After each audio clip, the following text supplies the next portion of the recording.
With a flick of his wrist, he slashed Zenobia's throat. Her eyes widened even more. And then the light went out of them. Renato felt amazing. Power was rushing into him like water from a burst dam.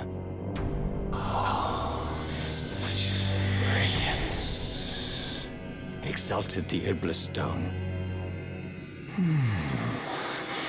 Tasty. Renato returned to the Farfarer and set a course for the Nexus. The Empire had a communication outpost there.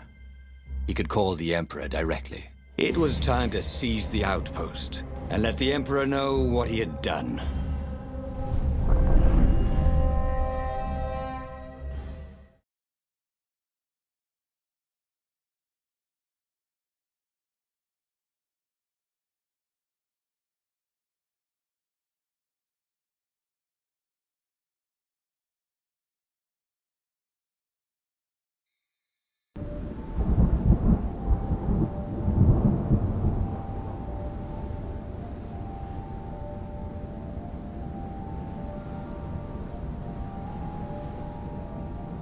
The Nexus was beautiful.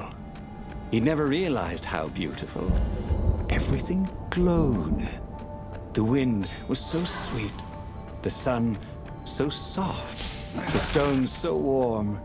The black raven feathers. Black feathers.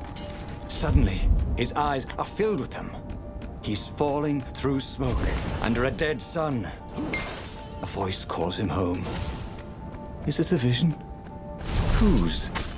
Is it the time of the lost gods? Or the future? No matter. What mattered now was killing his way to the Imperial outpost and challenging the Emperor from there.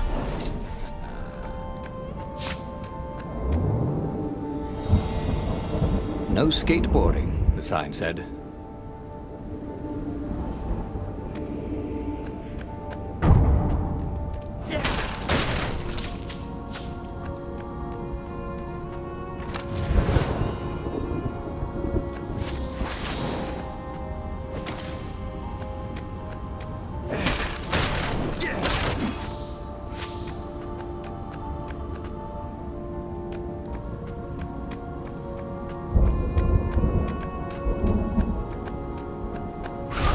Before I kill you guys, Renato said, do any of you know where I can get a good smoothie around here?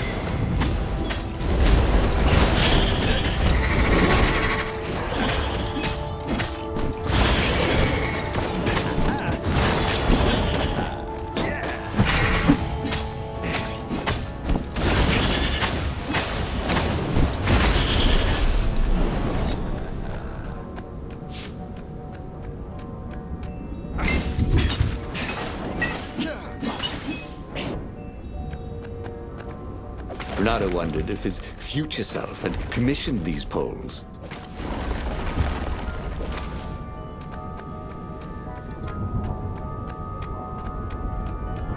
Up ahead was Lapino. What was he doing here? Bernardo! Hey, buddy! Hey there, old buddy! Please don't kill me! Why would I kill you? Asked Bernardo, although he had been thinking about it. Well, you've become... no, I mean, no disrespect at all here. Kind of evil? Maybe you should, I don't know, go to the mountains to have a think? See if maybe you're sure the stone is not all that healthy a thing to keep? I suppose you wanted, Renato said, and poked Lapino in the chest for emphasis. Oh, had he just killed Lapino? Oh, damn it.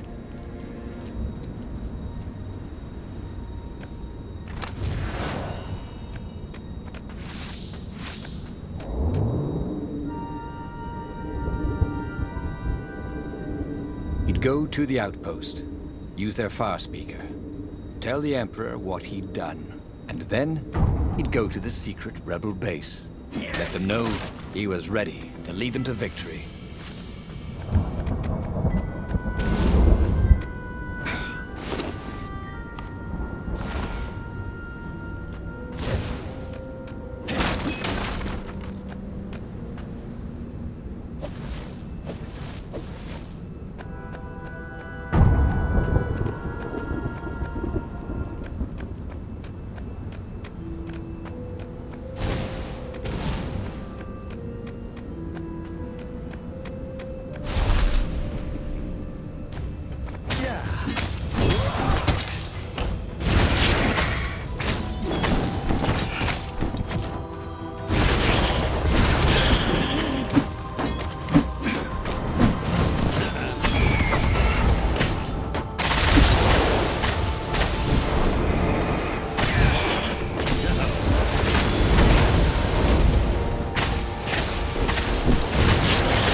Renato rampaged through the Imperial outpost like a water buffalo rampaging.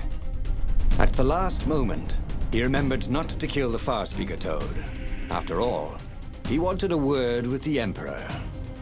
But there was only silence. Haha! The Emperor was scared, like little girl. Well, he would gather the rebel army and slaughter the Imperial fleet. Yes! Applauded the Iblistone. Tremendous. Then the Emperor would have to answer his Farspeaker, wouldn't he? Who are you? Asked a distant voice that sounded uncomfortably like Zenobia. What have you become? The mountains. Go to the mountains, urged another that sounded a bit like Lapino.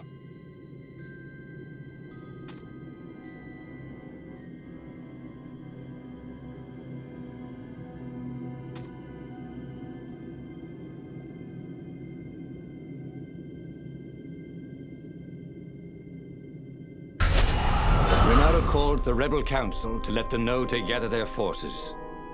Then he killed the Farspeaker Toad. Why? Oh, because to make sure his sword was sharp. Oh no, that's awful. So no one else could use it. Yes, that's it. Then he set off for the ruins and the secret rebel base.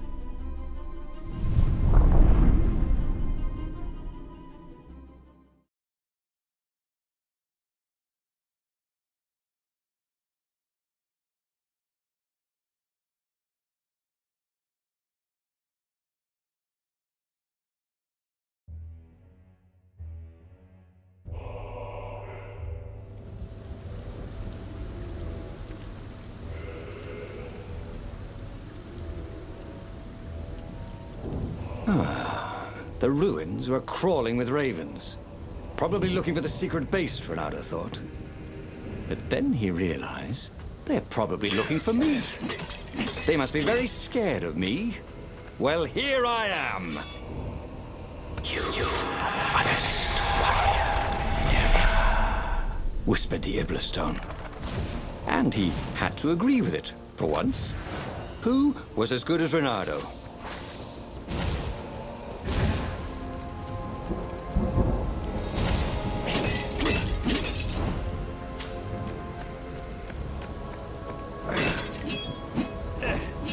Smashing things was fun.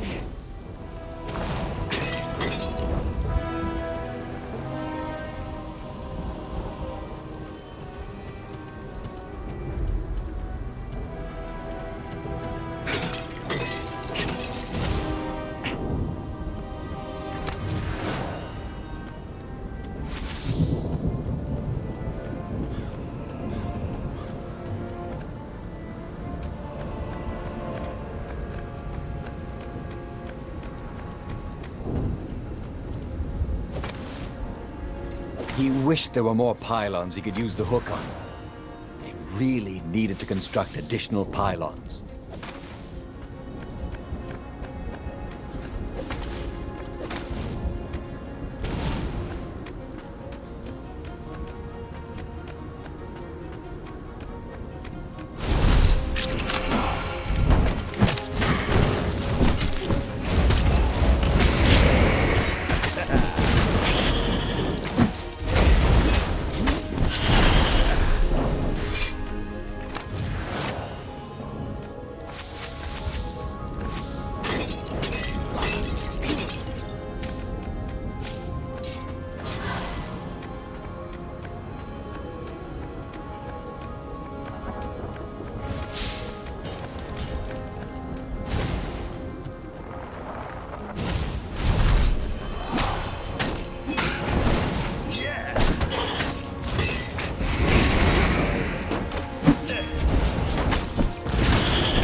Urged the stone.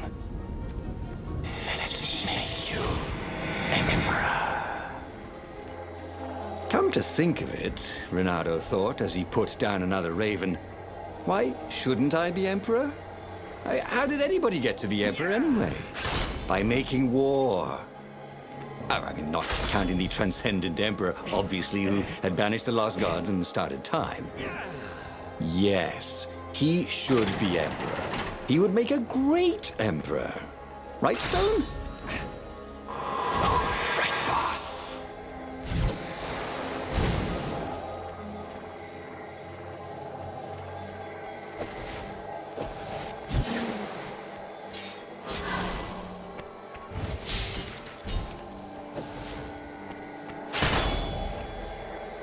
Didn't your mother tell you it's rude to stare? Snapped Renato, a little smug.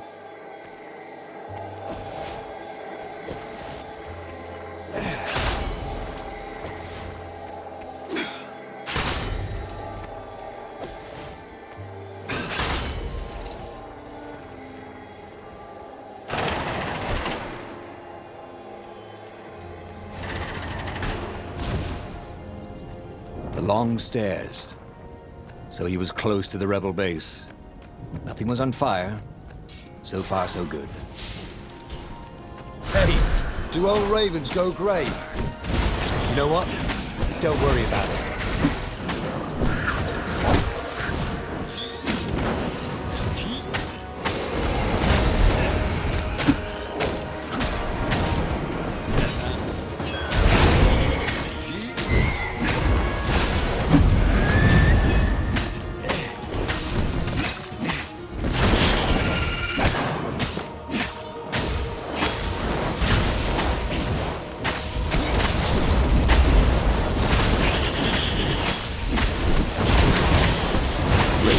Smell any better dead than I'd have thought.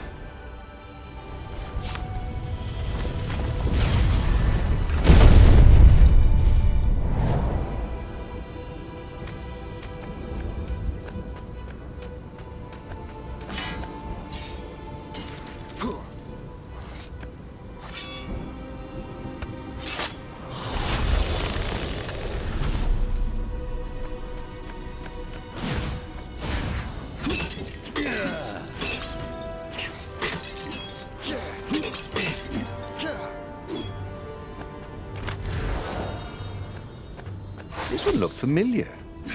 Had he lost this one in a card game? Welcome back, he thought.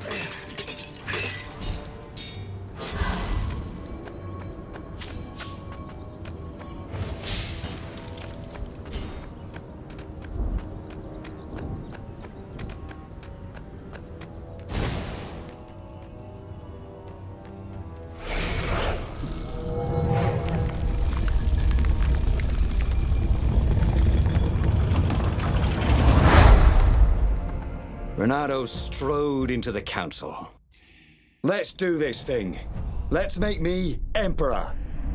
They looked confused and nervous. Ah, had he mentioned the emperor thing? Yeah, he meant to bring that up later. I mean, let's go win this rebellion. He waved his sword around encouragingly. They ran. Cowards. He'd stop them. He cut down a few to inspire the others. But soon, there was no one to cut down. Well then, he'd have to attack the fleet alone. More for me, he said. Unless it was the stone that said it. Traitors. Traitors, all of them. They'd run rather than following him, rather than cheering him. What should he do to the cowards? Anything he wanted to. After all, he was a true hero, the best warrior there ever was. No one could stop him now. But first, finish him. The Emperor, that is.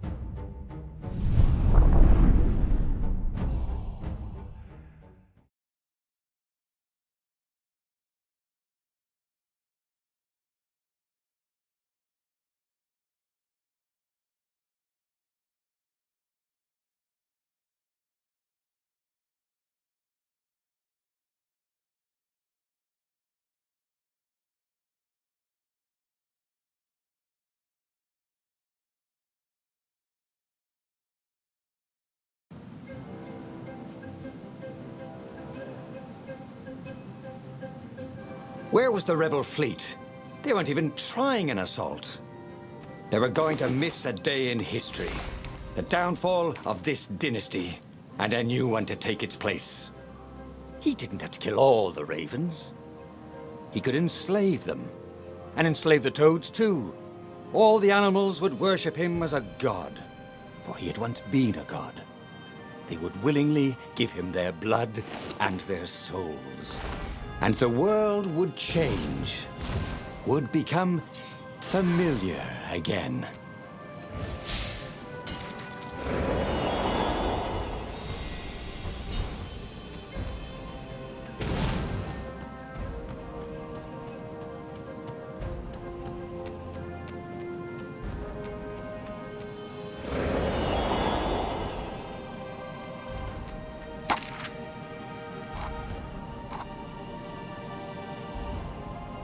This was way better than being able to shrink down to the size of an ant.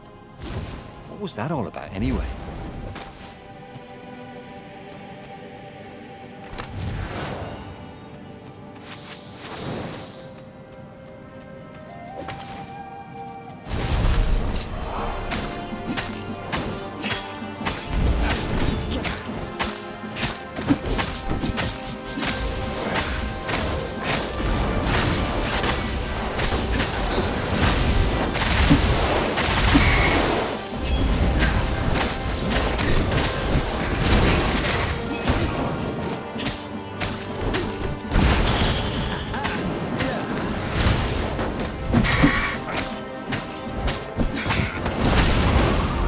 Smelt burned fur. Yes.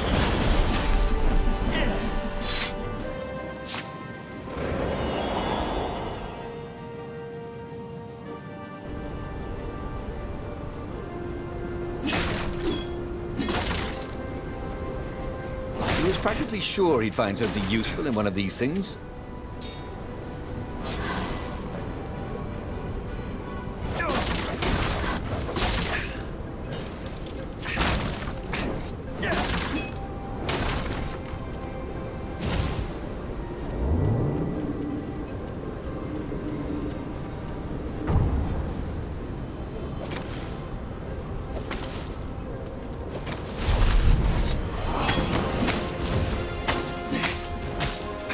I think this is yours, said Reynardo, but he couldn't hear his enemy's answer.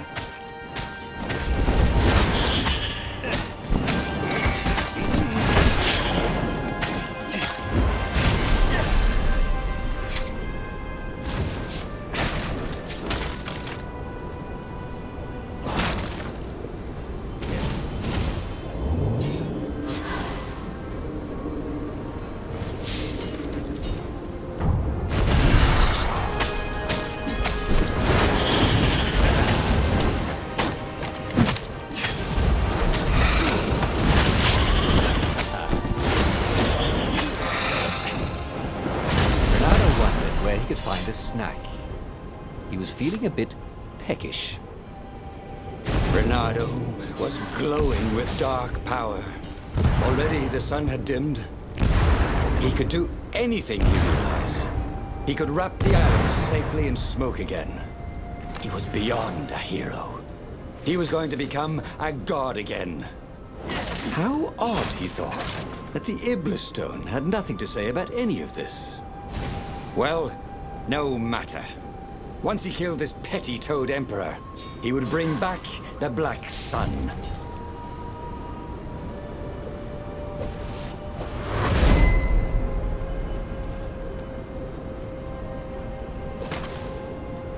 Once you try it, you're hooked.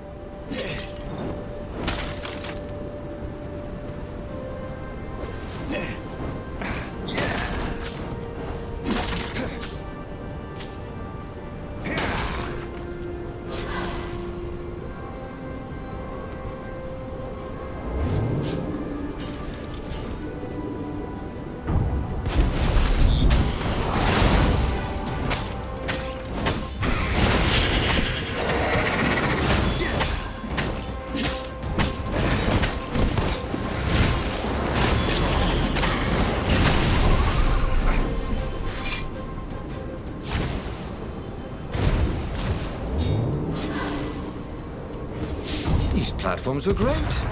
Renato wanted one for his house.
He found the Emperor and the Council huddling by his ship, plotting.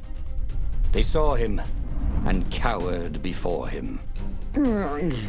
Back to hell, fiend. Croaked the Emperor desperately. In the name of the Transcendent Emperor! Croaked the Speaker. They held some arcane items he didn't recognize. He simply flexed his will and sucked their souls out of their bodies. And Iblis exulted. It is finished. And the void that had been a mere stone on a sword expanded. It stretched and ripped like a vast womb. And a gaze, black and pitiless as the sun, passed through the void into the land. And so time ended.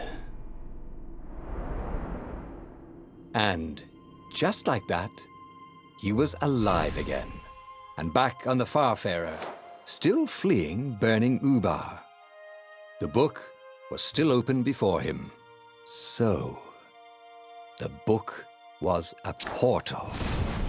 It took you to the future, when your destinies would branch. He had failed and died 3 times, but he'd learned another true thing. The Iblis Stone was evil. It would try to corrupt anyone who used it.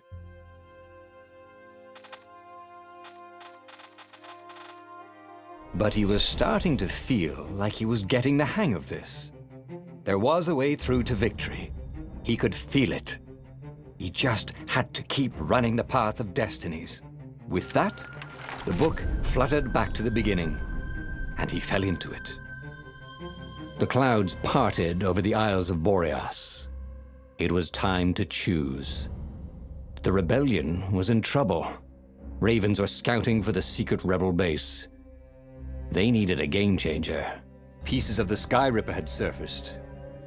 Renato knew that using it could go catastrophically wrong, but he was sure he could figure out how to use it safely. Also, a temple had risen out of empty desert. The Iblis Stone was hidden there. It was a dangerous artifact. It could corrupt its user into a bloodthirsty monster. Maybe he could find a way to use it, to take its power without surrendering to its wickedness. And also, his old friend Lapino needed rescuing. Of course, Renato had a pretty strong suspicion that Lapino had betrayed the rebellion. But could Renato really leave an old friend to the Ravens?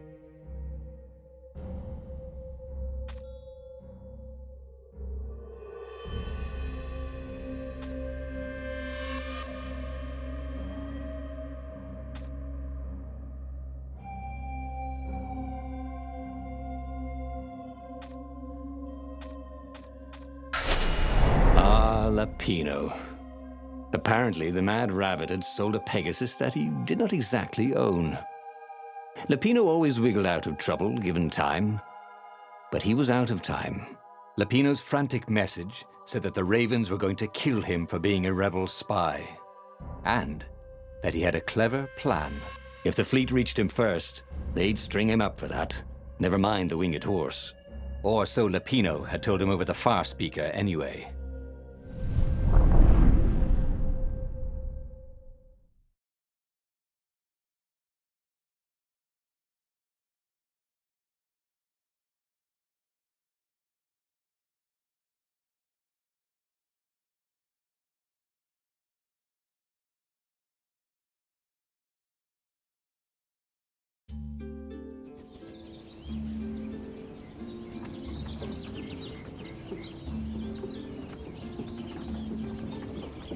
Lapino had apparently managed to confuse the judge by arguing that he hadn't actually stolen a winged horse. He'd only sold it. But wait, where was the prison? The village was empty. Had everybody fled the Ravens?